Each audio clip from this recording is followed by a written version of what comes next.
Yes.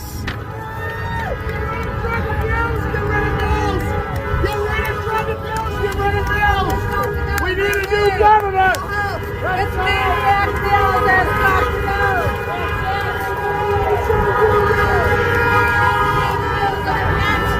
Oh my God. Mills has henchmen. One of those guys can stay at the speakers today. Yeah, whatever. Hey, hey. All right. Don't forget to take water and save the world.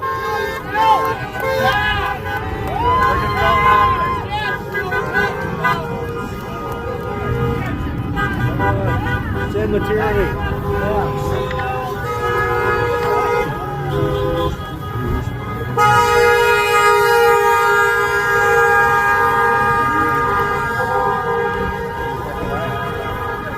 Let's cross the road right up here. I like that shirt.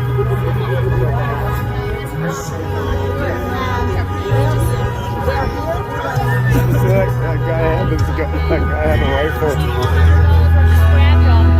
Devil dogs and jaws.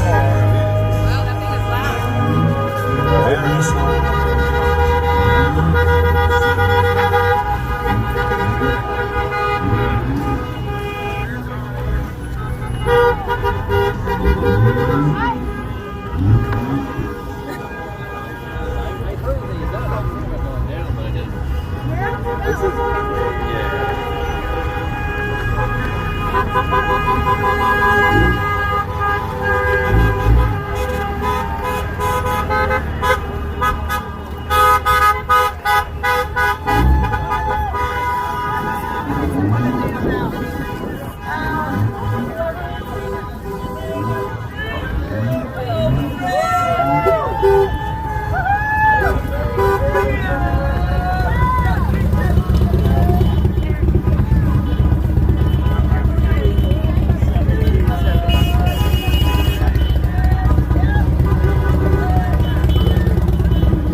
Candidates who would like to address it not from a political standpoint, but from their perspective standpoint. Then we're going to have a doctor from Aroostook County who's going to share her experience through all of this, and she's going to allow a Q&A. So this is going to be really good because you can ask questions, and she's offered to field that. I've asked my friend Senator Brad Farron from Somerset County to be here. He appears to be the only senator here, and so Stacy's here. Well, maybe Stacy'd like to speak as well. I don't know, but Brad is here. He has graciously agreed to give his perspective as a Somerset County senator on the events that have occurred, and then he has also agreed to take questions. I would ask, please, that you're respectful. I know you're going to be, but it doesn't hurt to throw that out. So with that being said, I'd like to introduce the Honorable Dale Kraft. I served with Dale in the House. He's a great guy, and he's running for the U.S. Congress. So, Dale Kraft.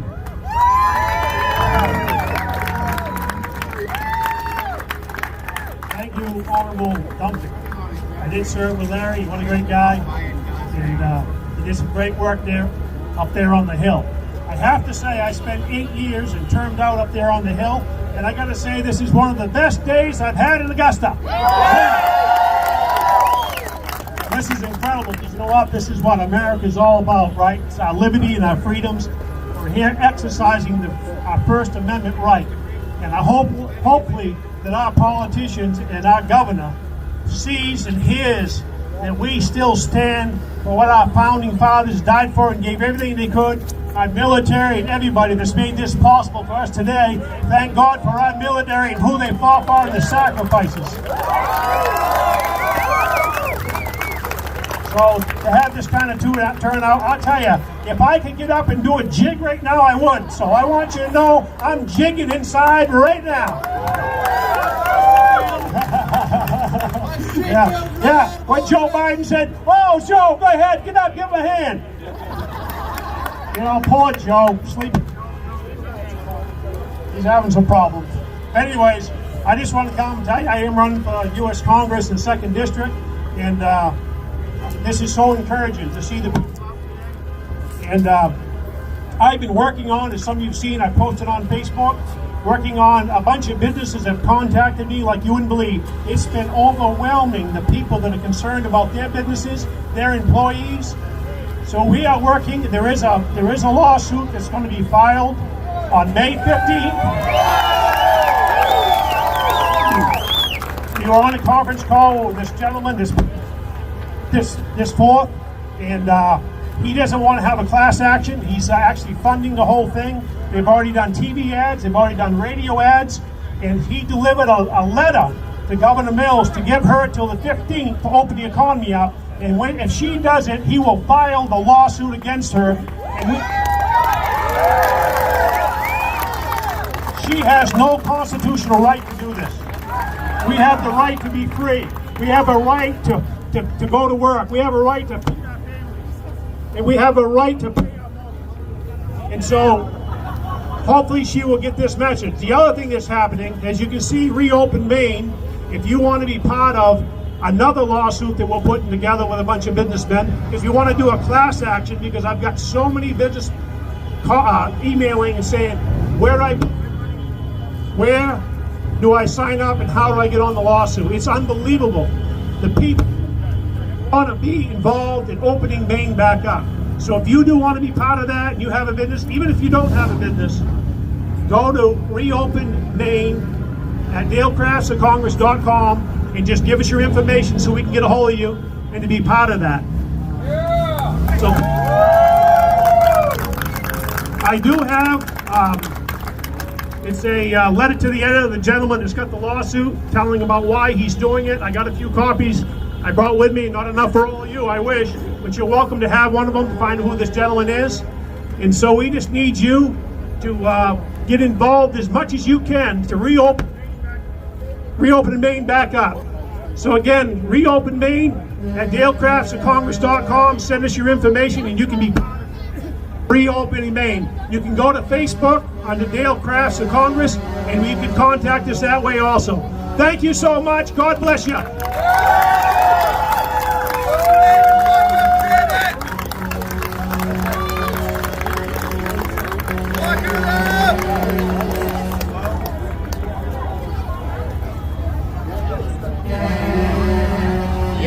Okay, we're running off a generator here, so there's a little bit of popping and cutting in and out, but it's because we didn't know if they were going to let us stay here or not, so I made sure that no matter what, we're going to be able to speak today. Okay, I think it's pretty obvious that what started out truly as Open Maine truly has become all about our First Amendment rights, and who knows from that point on. So, and I think the activities at Sunday River Brewing yesterday sort of highlighted that. They come in, they pull the permits, they pull the licensing, and God bless the guy, he's going to try to stay open anyway. So,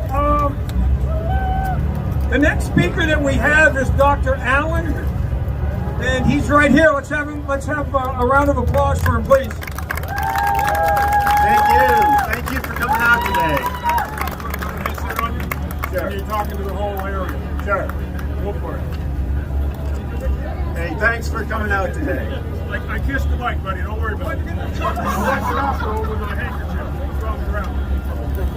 My name is Jay Allen. I'm a family physician. I'm also a combat veteran. I served 23 years in the Army. And I went all over this world fighting for our freedoms. I never dreamed that I would have to fight for my freedoms in my own state and in my own country. And yet here we are, fighting for our freedoms. And it's an important fight. It's a fight that we need to win because we need to have our country back. We need to have our state back. And we do not tolerate tyranny. And that's why we're here today, every single one of us, to protest what's been going on. You know, Janet Mills has a plan. Her plan is to delay things as long as she can. She says her plan is based on science, but her plan is based on the calendar, not science. If she based it on science, we would already be open.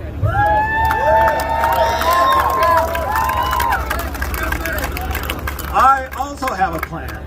My plan is based on science. My plan is based on hospital occupancy rate, which is really the only important point about whether we need to be open or not.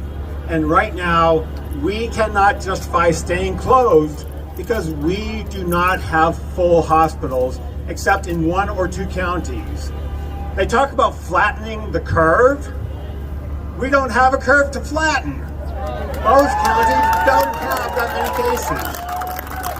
So we need to carry on with business as usual. She talks about being safe at home. Why can't we be safe at work? Let's put Maine back to work. Because if we don't, we will suffer terrible consequences, not just economically, but if you keep people at home, we will see spikes in depression, suicide, spouse abuse, child abuse. All that stuff will go up and has gone up. And that's why we need to let people free. Let people go back to their jobs, to their businesses, and let people free.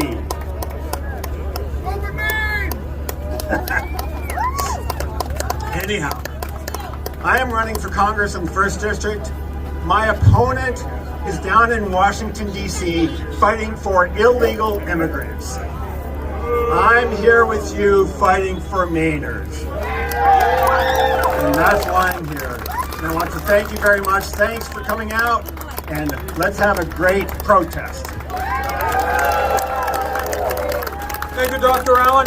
As I look around the crowd here, I see a lot of Vietnam-era veterans. Thank you for your service. I see NRA.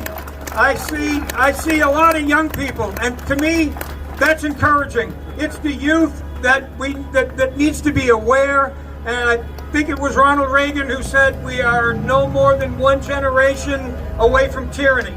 So let's not let that happen on our watch. Let's not let it happen at all. I'd like to introduce Senator Brakey, the Honorable Brakey.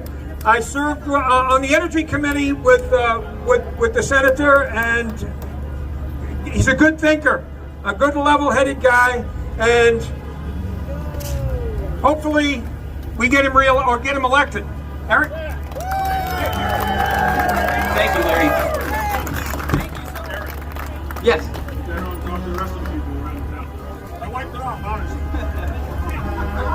I'm told this has been disinfected. So, all right. Hello. It's great to see everyone here. So many familiar faces. I'm Eric Brakey, and I'm here today because I think that it's time to free Maine now.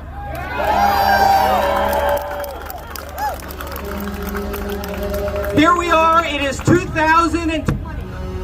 This is the 200th anniversary of our freedom and independence for Maine people. 200 years. This year we were supposed to be celebrating 200 years of freedom, and instead we find ourselves begging for our freedoms back again. You know, I think it's worth remembering how these freedoms were won in the first place and have been handed on from generation to generation since the very beginning. In Machias, Maine, in the American Revolution, when the shot heard round the world and Lexington and Concord echoed his way up north, the people in Machias, Maine swore off these tyrants and said, we will have none of it. We'll be a free people. They erected in the town square a liberty pole in defiance of their authoritarian ruler who thought they could just hand out laws. The British didn't care for this. They showed up in Machias with a great warship. They demanded that they take down the liberty pole or they would bombard the town. And did the people of Machias, Maine huddle in their homes? Did they shelter in place? Did they let them take the liberty pole down? No, of course they didn't, because that's not what Maine people do. They grab their axes and pitchforks and they charge the ships. They commandeered those ships. They won the first battle of the naval battle of the American Revolution and played a decisive role in winning our freedoms and liberties. And in the American Revolution. And then when the British came back in 1814 and occupied us for an entire year, they resisted, they fought back, they kicked the British out, and then they kicked out the folks from Boston who wouldn't defend us in our time of need. And that's why we celebrate 200 years of freedom and independence this year. But when we look around, where is that freedom and independence we're supposed to be celebrating? You know, I was in Bethel, Maine yesterday. I went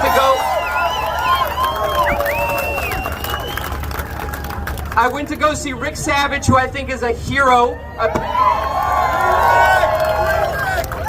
Yes, free Rick. Free Maine and free Rick. I think that Rick Savage, in one interview and in his actions yesterday, showed all of America what Maine people are made of. And he certainly is reminding Janet Mills what Maine people are made of. We are told there's only one option. There's only one option. We have to shut down everything, destroy our economy, and I'm here to say we have so many options if the Maine people would only be allowed to have a say. What about South Dakota? What about Sweden? What about these other places that are going different strategies that are appear to work, that don't violate the rights of the people, don't destroy small businesses? You know, I just read in the paper this morning that right around the corner from here, Kennebec Chocolates, a great local Maine business. I remember getting Valentine's Day chocolates for my fiance, you know, during one of my years in the legislature here. They're closing down. They're going out of business, just like so many small businesses across our state. So I think we are all Rick Savage. We all need to stand up. We need to stand up to free Maine. I'm so glad to see people here. I think they said we could have 200 people here, and I see about 200 people. I don't know about you. 196. Maybe 196 here, 196 over there, 196 over there. Yeah, details. But I want to thank you all for coming out. I am running for Congress. I'm a champion for the cause of freedom and liberty. I'm proud to have fought with so many of you to pass constitutional carry, to reform welfare, to win our healthcare freedoms back. And the way we did that in the past is how we're going to win our freedoms back right now, by standing and fighting together, standing unified, making our voices heard, and making sure the elected politicians know if they continue to disregard our constitutional liberties, they're going to be out of a job the moment we have a say about it again. Thank you all very much.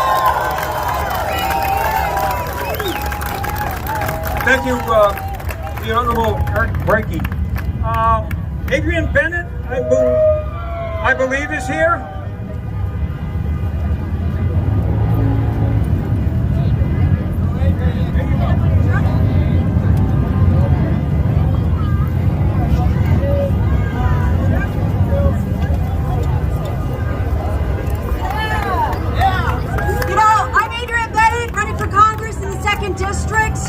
To be able to see all of you, okay, because that's what this is all about.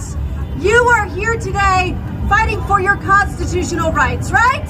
We are going to fight. We're going to fight together, and it is so great to see so many of us here today uniting, because this is a fight that's going to take every single one of us. We are fighting for our constitutional rights because they are under attack. We are fighting for our religious liberties. That's what's at stake. And we are making history. You know, He outlined our 200 years very well, but today we are making history, okay? And we will continue to fight. We need fighters. We need fighters under that dome. We need to take back our legislature. We need Republicans in the majority because we've got a governor who has created a dictatorship. We need to tell Mills that she needs to go, and that's why we're here.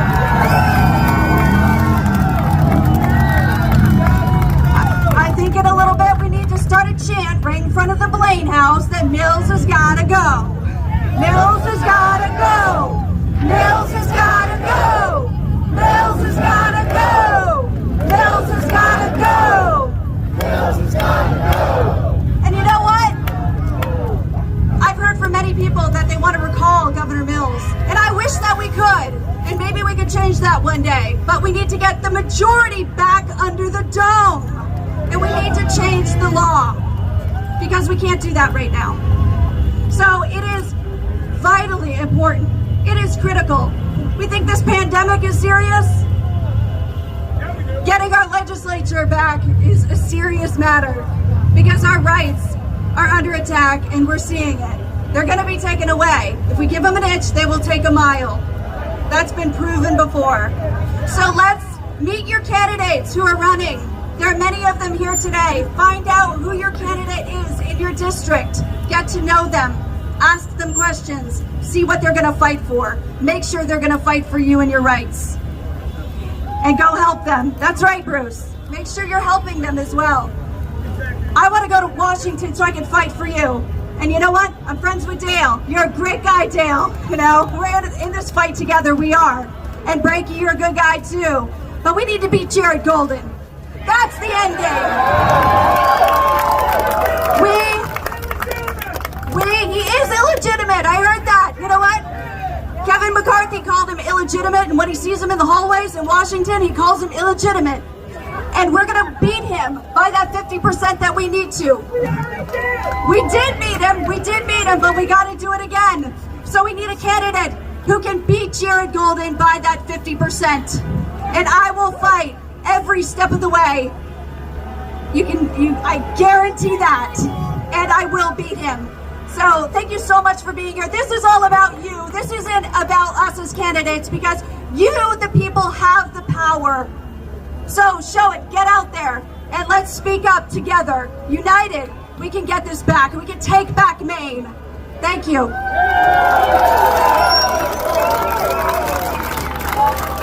Thank you very much, Adrian. So she brought up about candidates.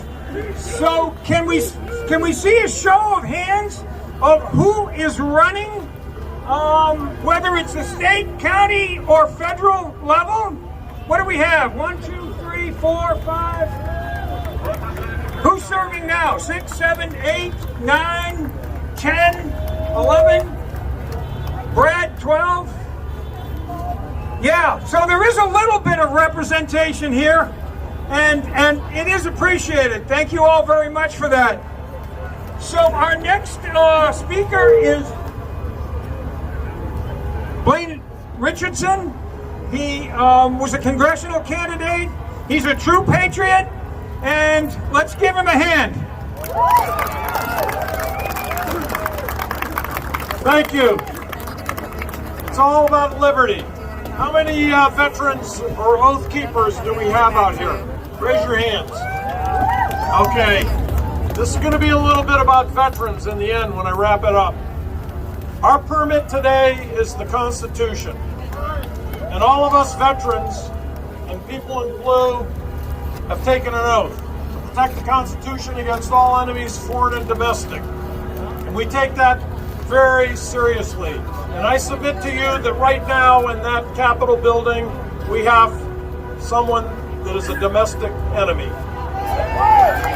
And unfortunately, we don't have a remedy at this point to remove her as a group of people, but we have an election coming up. And what I would like to do is you think about veterans. We have a veteran out there, Paul LePage.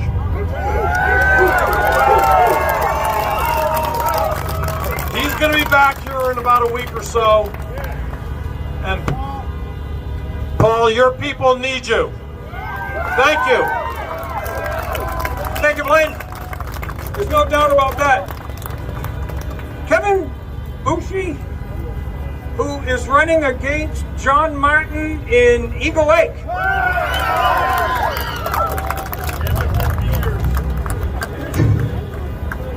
Most of you cannot cast a vote for me. I am Kevin Bushey from Ashland, Maine, just down the road a pike from Eagle Lake. I have a simple message for all of you. This mess did not start a month ago.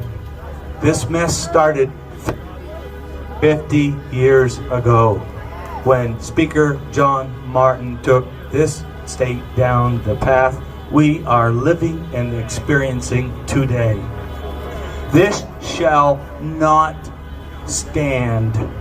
I spent 29 and a half years as a retired Air Force officer now. I moved back to my hometown of Ashland. I want my town back, who have lost 9 businesses in the last 12 months, more to follow if this stays as it is. I want my county back, Aroostook County. Yes, that's the place. You can't get there from here. And lastly, I want my state back, and I am so proud to be with all of you because this is the real Maine. Thank you. Thank you, Kevin. It's worth mentioning that the man he's talking about, Senator Martin, has been there continuously for decades. Time to get new people in there.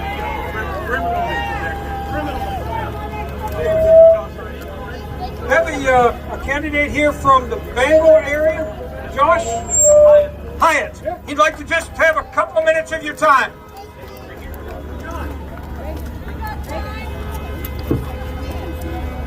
It's great to see so many people here exercising their rights. Last night when I was driving with my kids, they were kind of fearful. I was like, are you going to get arrested, Dad? I'm serious. And I said, under whose authority? Who has authority to arrest us for assembling? Who has authority to stop us from going to church? Not Janet Mills. Read your Maine state constitution. That statute that she's operating under does not give her the authority to do really anything. Tell the legislator. Stop going along with a dictatorship. She's not listening to her legislators. She's not listening to people, and the press is not keeping her accountable.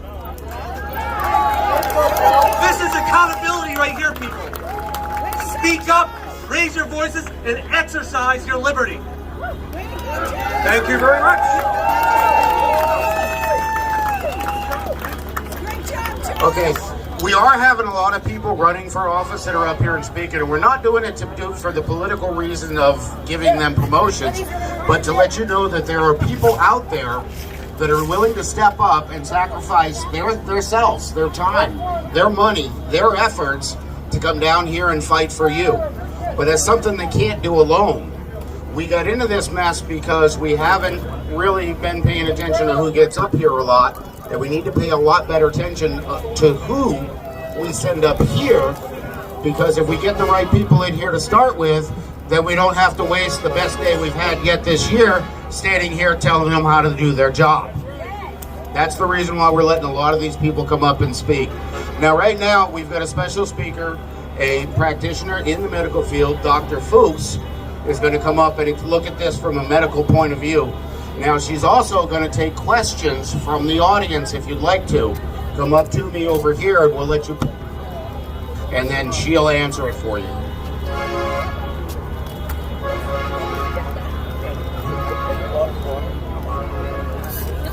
Thank you.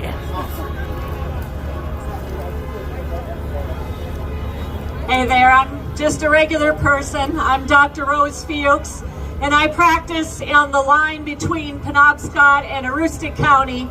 I'm in private practice, and I'm one of the few offices that continues to run through this pandemic. And my patients asked me to come up here today to tell their stories of suffering, because they are suffering more than the people who have COVID right now. And there are more of them. And I want to just share a couple of their stories. And so it began with an elderly lady who dutifully put her cloth mask on under her glasses, rushing to the grocery store to shop at 6 a.m. during the elderly hours. And she suddenly fogged her glasses, she thought. So she took them off to clean them. And what happened? A burst of light in one eye, and she went blind in one eye. And where can she go for help? So she came to my office, and we called everywhere to find an eye doctor who was open, and no one would take her. They said blindness in one eye is not an emergency. And this is a true story from just a few weeks ago, and I have stories every day my office is open. And so we treated a high blood pressure in someone who never had to take medicine because of this crisis. And then she came back the next day and she still couldn't see. And I called some more eye doctors from Bangalore to Presque Isle, and we found one who would take her. One who would take her, just one. And we sent her up there to Presque Isle. And what do you think happened when she arrived?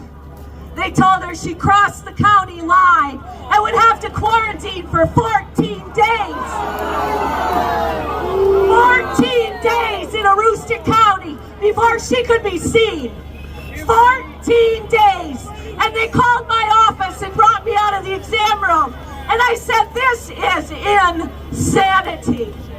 Insanity. When does a doctor listen to administrators to tell us what's an emergency and who we can see? But it's going on. And so I bullied and I begged, and they took her in. And her vision did eventually recover. But her story needs to be told, and there are more.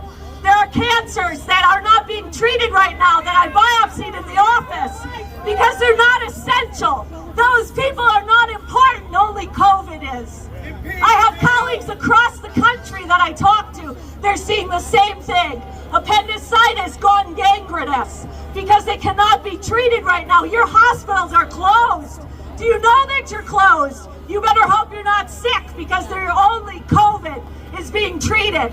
And this is real. It's very real. I am spending 80 to 100 hours a week working on the front lines. The real front lines, the front lines of primary care. We have 170 hospitalized with COVID. I see that in less than 2 weeks. Less than 2 weeks. And that's the whole epidemic. We are suffering. My patients are suffering. And the masks you're required to wear, they filter 1 to 2% of germs. 1 to 2%, is that worth my patient going blind? Is that worth it? No, it's a lie. It's not science, it's lies. And we need to be heard. We need to be heard in these halls and in these domes. The real people, the people on the front lines, me and all my colleagues who don't dare to come out for fearing the hateful hordes of Facebook. But let me tell you something. To answer their claims that only people come out here who have a 6th grade education. I have 25 years of education, 20 years as a doctor. I think I know what I'm doing when I'm standing here without a mask.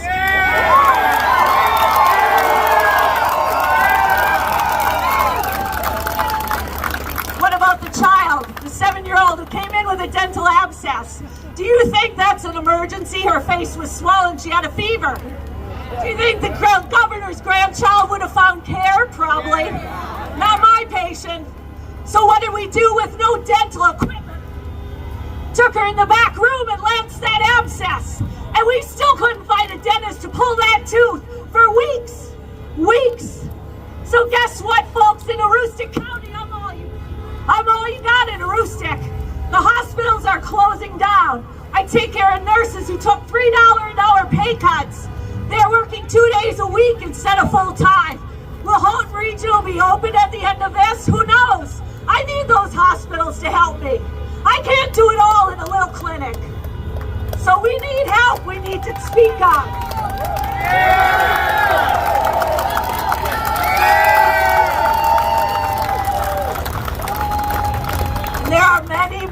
more stories, but I won't bore you. I could go on for hours. I get all fired up because patients are what I do and what I care about. And I'd be willing to die for them. I really would. But I'm not going to die because right now, when we talk about science, we talk about numbers needed to treat. How many people should we put through something to save one life? And when I was in medical school, the number was 1 to 20. 20 people should take a treatment to save a life. Do you know what your numbers are right now from the lockdown? 40,000 people to save one life. 40,000 of you are suffering to save one life. I call that selfish, even if that life were mine.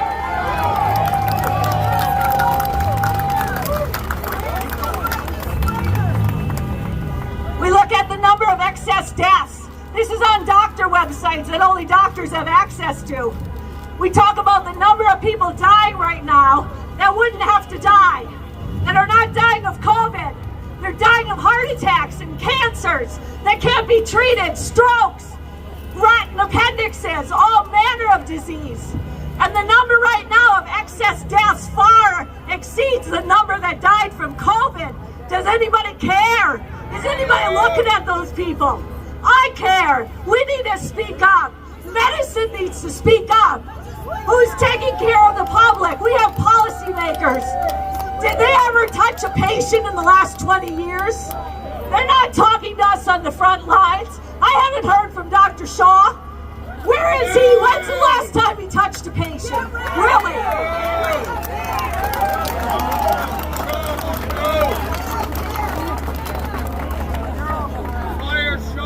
Get rid of him. We just need to open up Maine. We need to be sane, and we will be fine. There are other models. There are other models to treat this pandemic.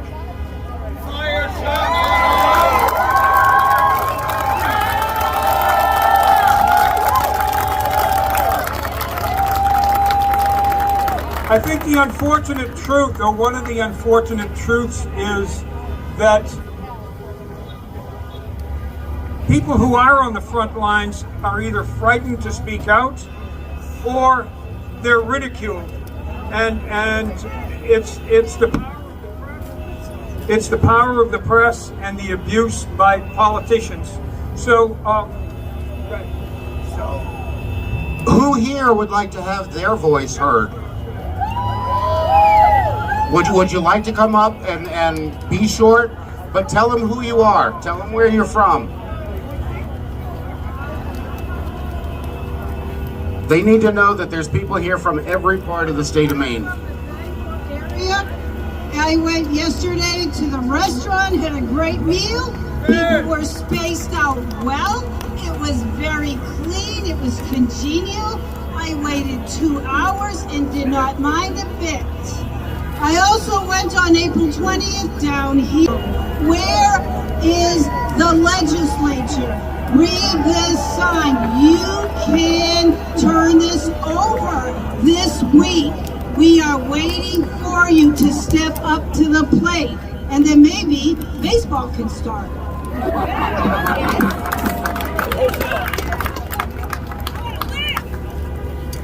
Good morning. This is a great Saturday for being in Augusta, Maine. I feel honored to serve with Larry, and I see Doug Thomas, young Doug Thomas here, and a lot of folks I served 8 years in the state of.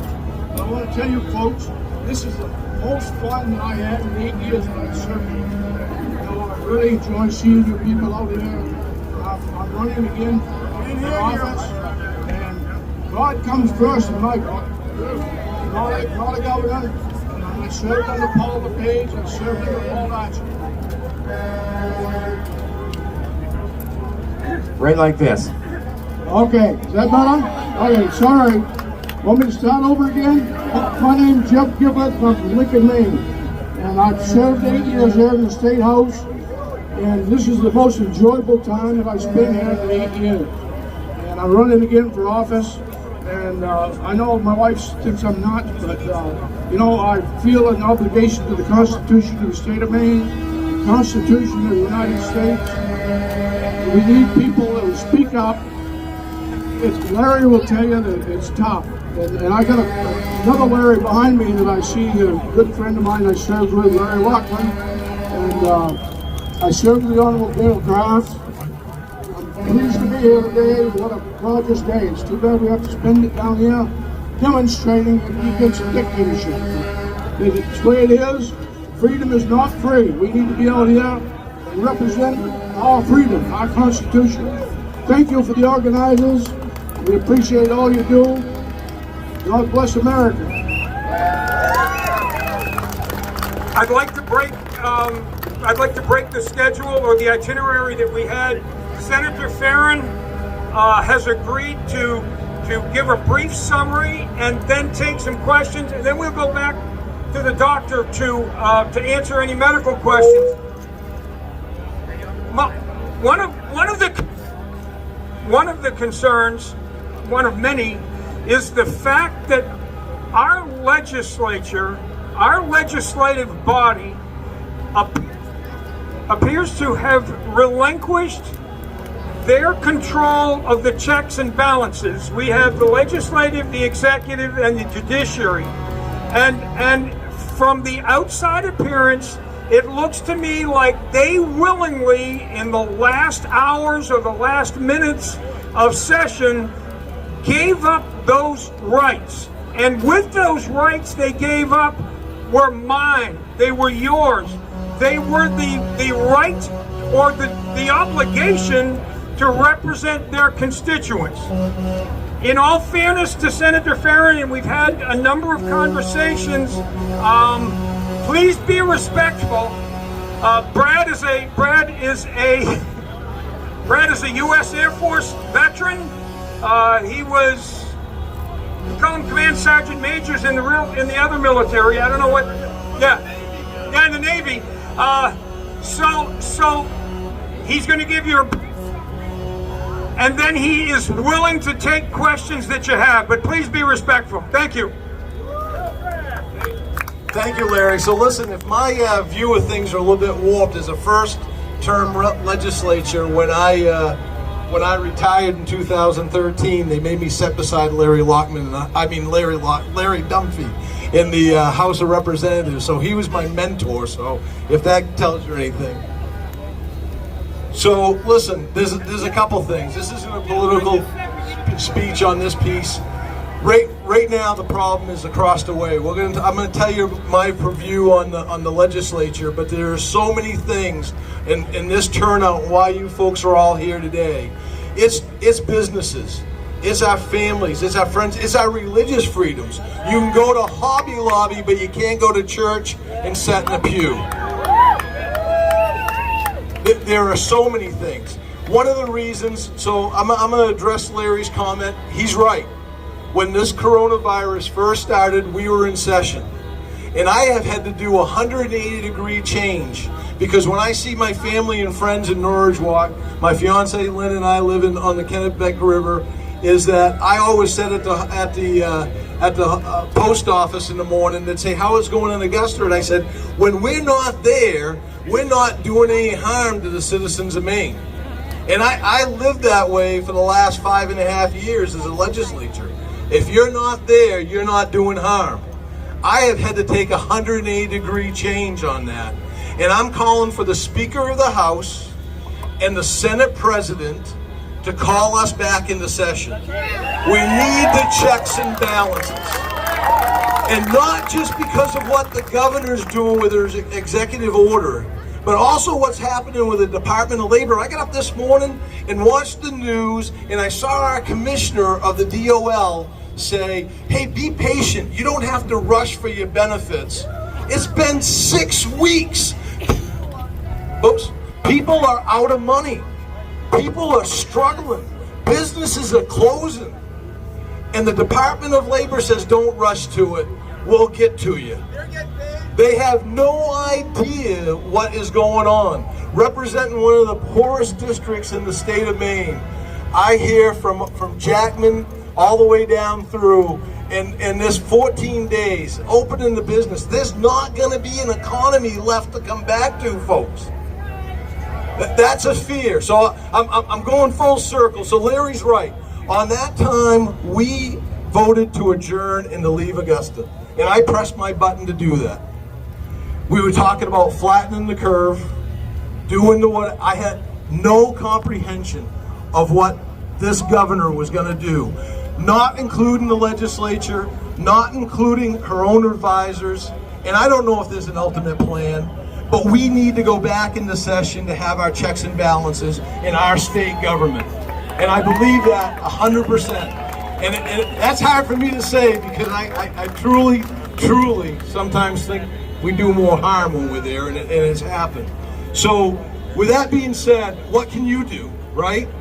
Is that if you have legislators, and not everybody, this whole thing, I can guarantee you, there's Democrats and independents and Republicans and everything. I've heard a lot of political stuff, but every family's getting hurt in this state. Businesses not being open, businesses being closed, our church is not being open. And I will say this on one thing on the respectful, where am I going? Right there. All right. So Larry wants to try and get me to the left of the line. I'm staying to the right. But one of those things is, I got a dad that's 83 years old. We've stayed away. There's some common sense things that we learned. I got some neighbors that are fearful. I have some friends that are fearful. They have the right to stay away. Be respectful of their right, and we're just asking for us to be respectful of our rights. And it goes both ways, you know, and I think that's part of what we got to do. So what can you do, right? Get hold of, flood the, and not all Republicans feel this way, and not all Democrats feel this way. I'm telling you, I'm speaking for Brad Farron from Norridge Walker, Somerset County. Flood the Speaker's office, who's spending more time campaigning than doing her job under that dome.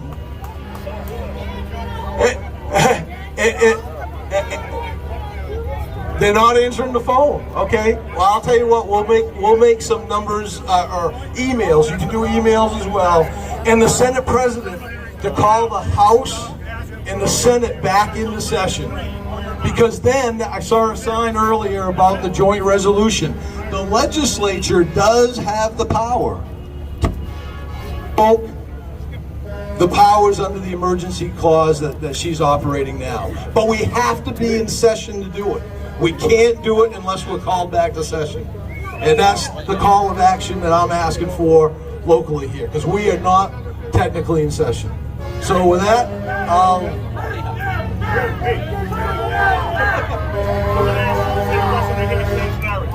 why is this lady asking for permission to live free? Why do we ask for permission? We shouldn't. Okay, then what are we doing here? Open your business. Open your... Well, I'll tell you, I agree with you, and people have. But I'll tell you something. Listen, wait a minute. So one of the things that I do know is going on, I'd be interested if there's other people around here. Everyone's focused on Rick Savage. But I will tell you, oh, there he is! Right?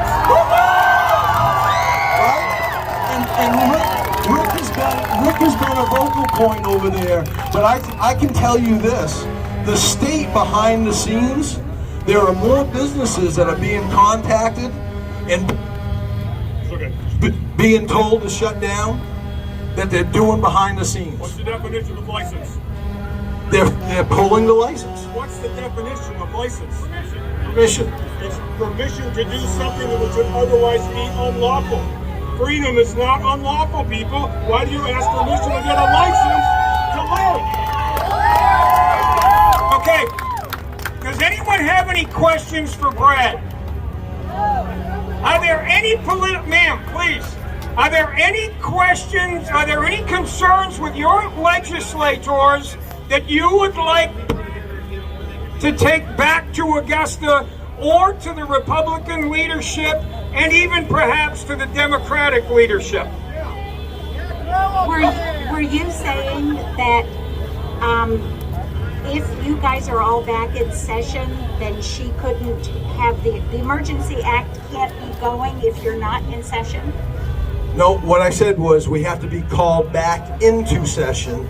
Then there has to be a vote to revoke the emergency, the joint resolution piece. And just going back in session doesn't stop that. So you still need to put pressure on. If that happens, that we go back in, then you have to put individual legislators to vote the right way. Sir, yeah, I've got a question. I have a question for you. Are you angry? Damn right I am. I've served this country 24 fucking years, defending this Constitution, defending this way of life. I have fought against socialism. I've seen what it looks like, and it sucks. And we're living it right now. So you're telling me that I've got to send my legislator a friggin' email and ask him kindly to show up? How about you just do this? How about all of you guys just start showing up? Just show up and force them to do their job.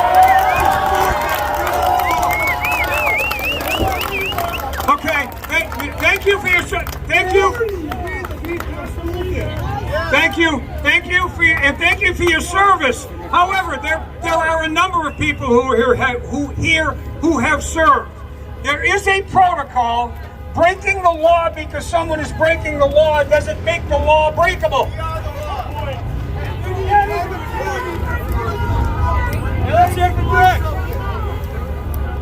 So, Doctor, would you mind? Are there any other questions for Brad Farron? Ma'am. I called Brad this week from my office where I stay in because I don't want to wear a mask and I'm a nurse. And he's here. So I really appreciate it. He did listen. He did show up. Now what I'd like is could you put on your Facebook page or somewhere, because we're all going to forget because we're wound up. How do we contact the people we need to contact to get you back in session? Thank you. You know, it's very easy, and I'm guilty of it myself. It's very easy to blame those you elected. It's very easy to turn to government and bitch. But part of the responsibility is ours. It's ours as voters. So,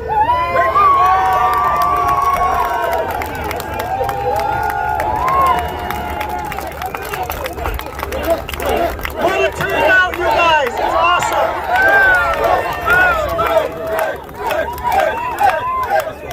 You guys, this is ridiculous what the state's doing to us, and you can't blame the lawmakers, it's our governor. She signed 100% control over to her. The Democrats signed it and gave her total control over this pandemic, how she sees fit, until she decides to stop it. That was signed over the last time they were in session. So she gave herself total control of 1.3 million people. It's ridiculous. Dictatorship! Okay? It's ridiculous. She's got a new phone number. We're working on trying to get it. You guys, we had up to $100,000 committed this morning from a group that is going to sue the state of Maine. Taking our rights away. And at the same time, we're going to take and we're going to represent all the businesses in Maine that lost money, and it was all the small businesses. She didn't shut any big ones down. Math Ironworks is still working. All the Maine Turnpike jobs are still going. All the Maine employees are still getting paid, right? So we started a GoFundMe page, and it's going to be used for people who are getting messed with the state with their permits. It's going to be used for food for restaurants when they need to open back up. It's going to be used for whatever we can use it for to make these businesses open back up. We got almost $70,000 in less than 24 hours. All small donations. Stop the dictator! I heard on the way down that Governor LePage is coming back to the state on Tuesday. And there's a re-election meeting that same day. Yeah, he is furious. He donated to the GoFundMe page.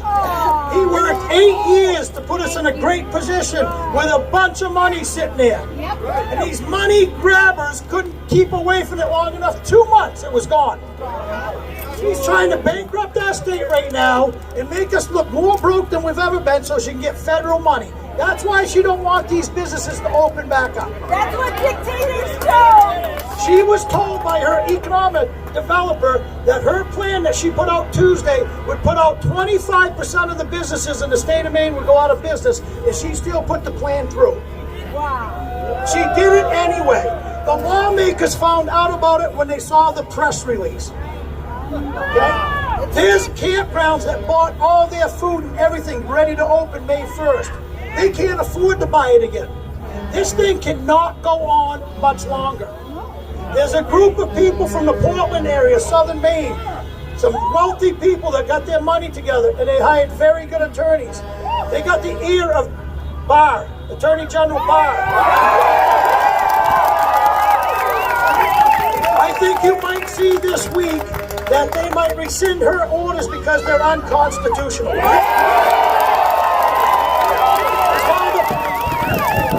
It's a power grab, you guys. I don't live like that. I lived in Maine my whole life except for the military. I love Maine. I got kids living in Bethel, Maine. Awesome. I got kids living in Bethel, Maine. If we lose the summer business, we're going to lose a lot of money. On the coast, are you kidding me? If they don't get back to work, they don't get a paycheck for 18 months. 18 months. And who's for this person to tell you you can't go rent your hotel or you can't run your restaurant? I've had people calling me crying this morning. A guy over in Guilford started crying. I said, open your business. If they take your permits, who cares? You're going to be out of business. So he's opening up today, and I told him, Rangeley, Maine is open. Jackman opened up. The sporting camps up there opened up. Everybody needs to stick together, open up, and let the enforcement come to everybody at once. They can't do it. I opened up at 4 o'clock. I opened up at noontime. I told them 4, but I opened up at noon. Because I had hours to get over there. So we opened up, and they knew I was opening up at 4 o'clock. Well, yesterday, our great governor, right, helping us all survive, helping us live, she had all the heads of the commissioners in her office trying to find out how she could damage my restaurant. So they waited until 4:30 until they knew I was in violation. Then they came over and took my health license, took my liquor license. So we had to shut down because I got a federal license until Monday. I got to see if the feds are going to mess with me because I don't have the other licenses. So she's sitting in this Capitol building trying to be vendetta against people that pay them taxes. Okay? At the Sunday River Brewing Company, we paid them about $30,000 to $35,000 a month in taxes on that one business. Okay? Since I've been shut down, I've lost $650,000 in revenue coming in. The state has lost $45,000 in taxes. Okay, it's helping nobody. She's trying to do it to make it look like we're totally broken. She don't have to try any harder. We already are. You know, we gave all our money to the people sitting home, collecting welfare, and all these people from other states coming in and getting welfare the next day. So look at my hands. They're all ate up. I work myself to the bone. And then I have to see my money go to Augusta so it can give it to somebody sitting on a curb. It's ridiculous. We've been doing it for a long time, and it's time we stop.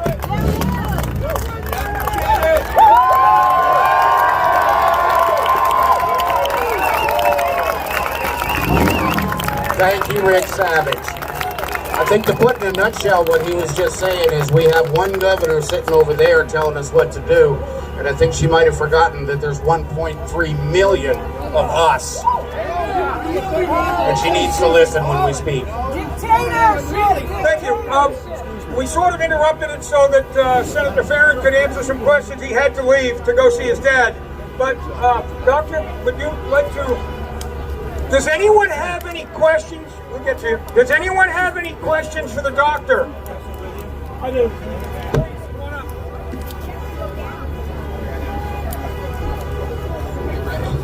My name is Miles Brooks, and I'm a nurse practitioner. And I'm no dummy. Don't let the best of the NRA hack fool you. 15-year veteran, assigned to 10 Special Forces Group on the border, 82, 83. And I have 3 bachelor's degrees and a master's degree in nursing from USM. What I want to know is why Dr. Shah and her illustrious advisors decide, and some of the people at CDC down in Atlanta decide that we're going to throw out 150 years of isolation practices of disease prevention with this so-called COVID thing. Does everybody out there know that COVID-2 is the common cold? Did you know that? Yeah.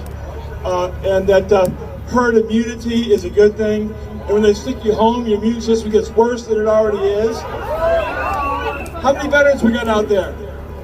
Yeah, you guys, you know, they inoculate us with all that stuff. You know, we probably already have immunity, and that probably mostly already have this thing anyways, and that, you know, the mask makes you sicker, but you're not going to hear that out of them coming out of their mouth. Anybody know about Dr. Shaw's little debacle in Chicago? Yeah! You might want to learn about that. You know, I know they may think they're doing the right thing, but they're not. You know, I have an oath of enlistment that has it has no expiration date, and my barcode is not up yet, people. And you're not going to take my rights away or the rights of people that have passed away that I visit every year in Arlington where I did funerals. You're not doing that. You know, and all the national posts on Facebook, yeah, you people, I defended your freedom too. And I'll do that today too. But you can't take my rights away. Even you, Janet Mills, is hiding out in the basement somewhere today. I like to know, you know, what the NTT numbers. It's crazy. You know, less than 1/10 of 1%. I just want to know where the science is, because when I read the studies, because there's no confidence interval that won't tell you that. I parse the studies. I know how to do that. And yes, I do have a degree in lab science, so I just don't get it. There's an advertisement that's been running on WABI that explains where Dr. Shaw gets his science from. He stands up there and says, in today's world, science fiction is the new science. Does anyone have a question for the doctor?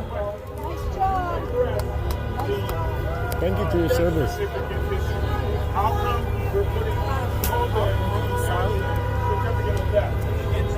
So the question is, why is COVID-19 or COVID whatever being listed as the cause of death on death certificates without confirmation?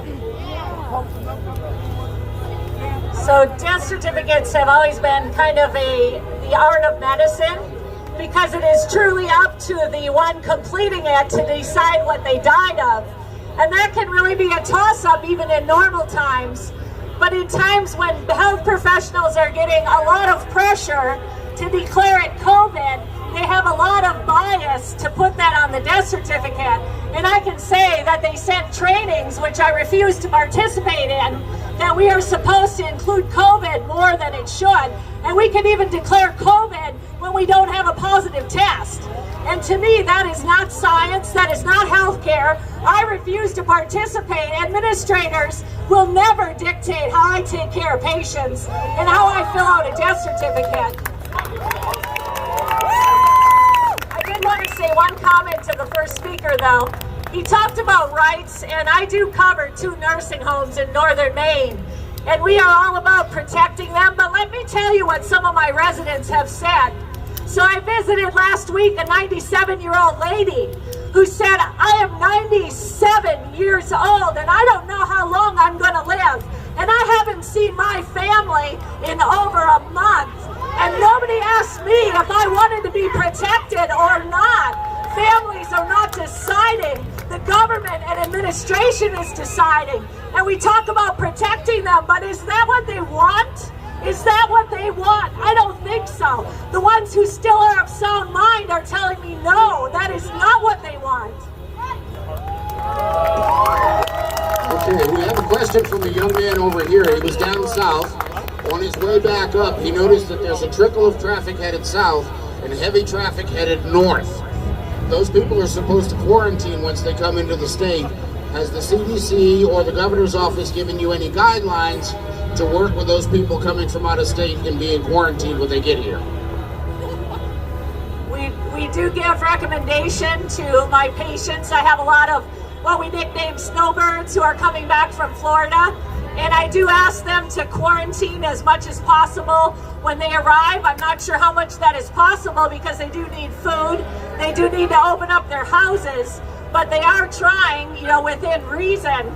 I'm not sure how much that actually is effective, honestly. And then you have the abuses, like crossing the county line, and they wanted a quarantine for 14 days. You have a lot of misinterpretation of rules. I have patients who could not go to their post-op follow-up because nobody would drive them. They have no transportation, and they said, I'm not getting $1,000 fine or 6 months in jail to drive this person to an appointment. Now that's not the law, but that's how they're interpreting it. So at the end of the day, I went and did another home visit to change a post-op dressing because I couldn't go to the surgeon. And so their misinterpretation of rules is pretty bad, and that's a problem also. Are there any other questions, ma'am? Hi, doctor. Yeah. I have a question. A lot of concern and confusion is around masks, both their safety and whether we can challenge storefront owners. First and most importantly, I want to know what the safety issues is. I've heard all kinds of things. So if you look at the science of how they filter, unless you have an N95 on, you are really not doing any good at all. And when we have someone working with an N95, like in construction, they have to do a medical evaluation to make sure they're healthy enough to wear an N95. Did you know that? They have to get respirator clearance. I've signed those clearances. So who's giving you the clearances to wear the mask in the crowd today? The N95 or not? And so you put on a surgical mask, which you're not supposed to because they're supposed to be reserved for me, and that filters about 10% of germs until it gets wet, and it gets wet in about 2 hours. I can tell you from wearing it in the nursing home. And then you have a cloth mask, and that filters 1 to 2%. And while you're wearing it, if you have asthma or emphysema, that's a problem with your oxygen.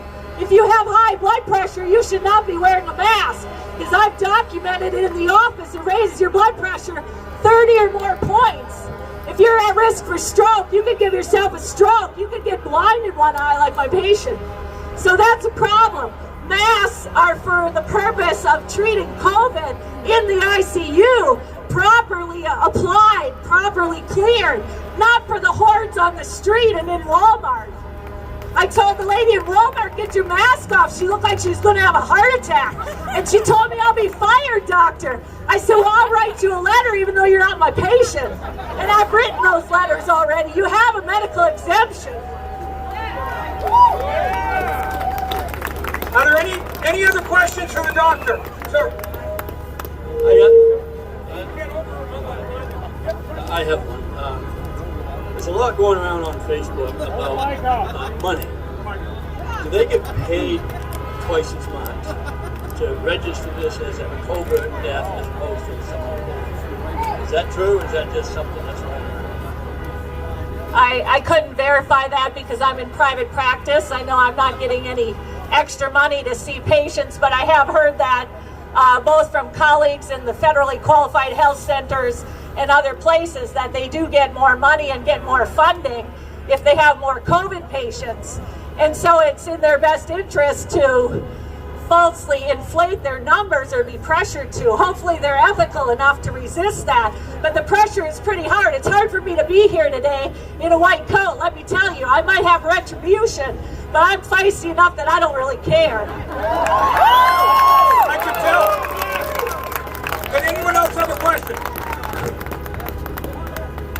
Hospital. My mother was in the hospital in April. I have a question. A family member of mine went into the hospital in April, was taken by ambulance. She'd been tested and found negative. They put her in the COVID wing. It took them a day and a half before they would remove her from there, and they did another test. Does the hospital, this is Maine Med, get extra money for having stuck her in the COVID wing and endangered her life more? I guess I wouldn't know. I'm from northern Maine, but I would be suspicious, honestly. I also have seen one of my patients who was very afraid to die alone, ended up going to the hospital with heart failure, and they would not let one single family member in, and she died just as she feared, all alone. And so what about these people? What about these families? Do you know the crisis that many, many people are in?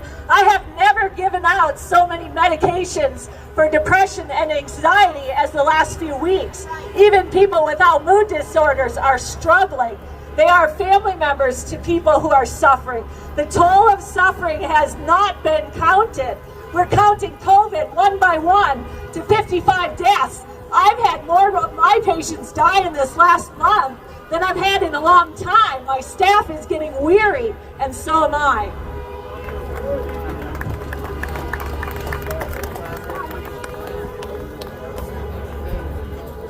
Okay, we have another question here. Well, for one thing, the CDC's website, the deaths have gone down on the CDC website. Maine went from 55 to 40. We kind of know why, but why isn't, like, is that not, are people coming back to life? Is that what's going on? Like, is this really the apocalypse? Like, the CDC's website just, yeah, I don't know. We're just fabulous in Maine. We do bring people back to life.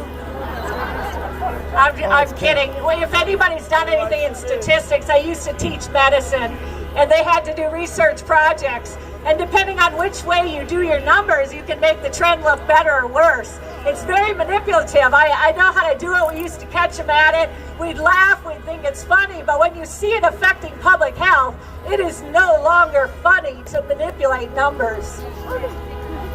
I think it was Mark Twain who said there are lies, damned lies, and statistics. Say that I served 8 years here in the legislature at the time, and I was proud to do it. But I can tell you right now, I have never been more frightened for our country. Never. And I tell my grandchildren, and I hope all of you are telling yours and your kids, that we must never, never do this again.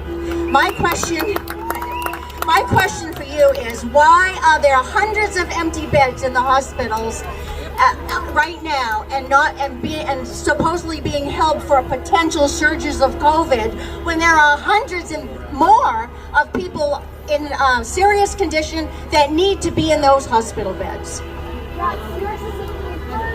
I gotta say, she was just as passionate in the House, so. So she's right, hospital beds are empty.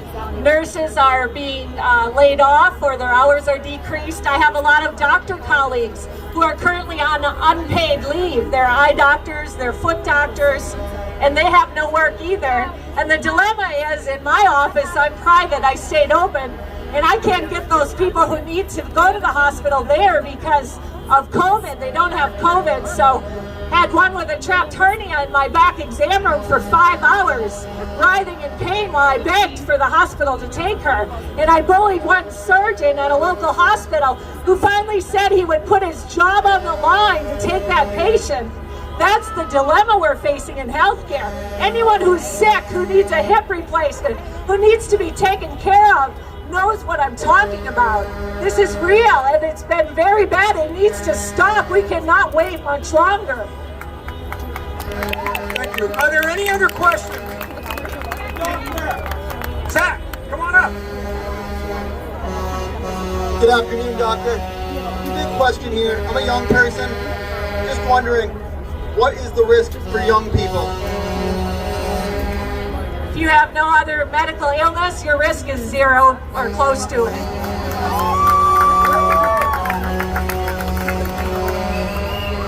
Back in January, late January and February, my immediate family got quite a bit of sickness that appeared to have all the symptoms of this COVID. We all obviously recovered and are fine and healthy. The next went into my extended family.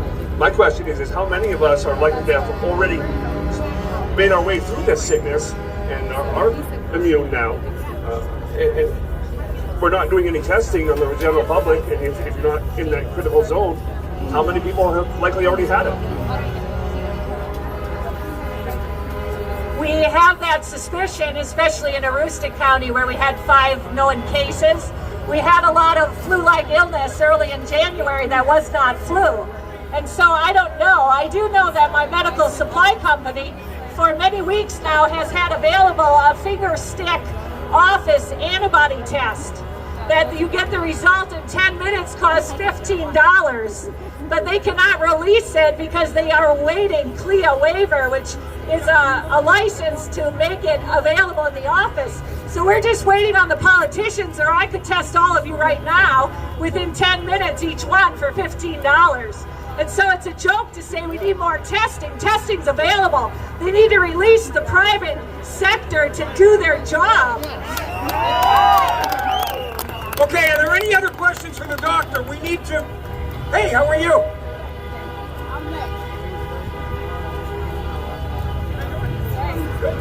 I am a mom with asthma, and I have 17-year-old twins. One has type 1 diabetes and celiac disease, and the other one has asthma. I feel like a total fool. I haven't let them out of the house. I mean, unless they're by themselves. I've been so scared. I've been watching clothes, sterilizing, sanitizing, everything.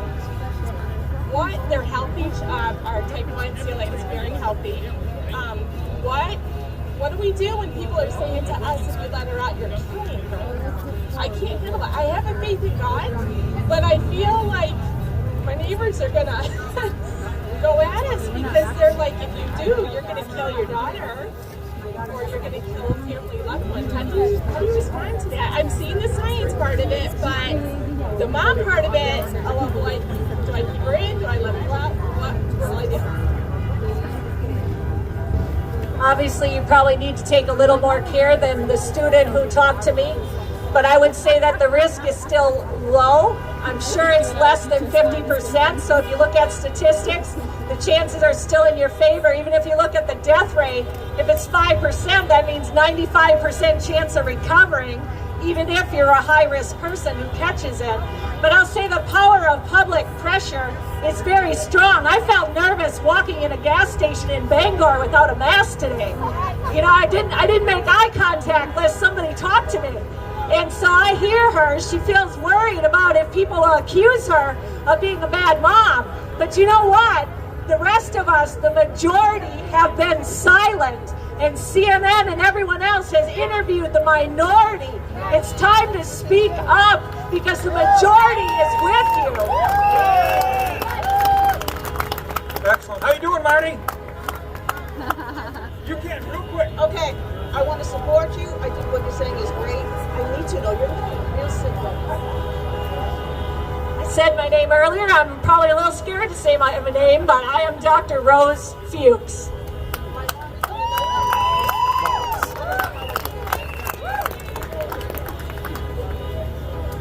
She asked a question about her mom is in a nursing home. What can she do to get in to see her? There are no loopholes. I can tell you I can hardly get in to see my patients, and I'm the doctor. There are no loopholes, but I think that needs to change as well because the toll on human health from being in solitary confinement is very bad, and nursing home residents are in solitary confinement. They cannot go to the dining room. They have no activities. They're stuck in their room day after day. And that is a punishment that we give the worst of criminals, not our elderly. But there is right now no loophole. I'm sorry, they'd probably arrest you right now if you tried to get in. I have to be screened. I have to show ID to get in the nursing home. No family member will get in unless we all speak up. So, ma'am? Okay, we can take one more question. Then we have a gentleman here speaking, and okay, it's gonna be quick. I have a quick question. I've noticed over the past few weeks we've gone from stay at home to stay inside, and I think that's a very clear distinction. I've got 130 acres. I'm not sure why I'm staying inside. Number one. Number two, yesterday the CDC was talking about Dr. Shah's thing. Update, he was talking about being outside and activities. So I own a gym and we own a CrossFit and there's a lot of open space, and one of the things that he was saying yesterday was the whole new information about, oh well, you may not need to be just 6 feet outside if you're exercising, you may need to be 20 or 30 feet, you may need to be further, but if it's a partner or if it's somebody in your home, then maybe 6 feet is okay. And then he went on to say, well, do you If you're in a running group, so this morning I had a running group, by the way, at my gym, because it was almost like he said it was okay. So what is going on? We've gone from stay at home to stay inside to exercise outside to sun kills it, but now we can't because you should be further away because there's a risk. And no, they did not wear masks running this morning. I think the confusion is because it's not based on science. The rule that we always taught students was 3 feet actually for the spread of droplets. And so 6 feet was already precautionary. But if you want to control people, we better make it 100 feet or 200 feet, right? Sure.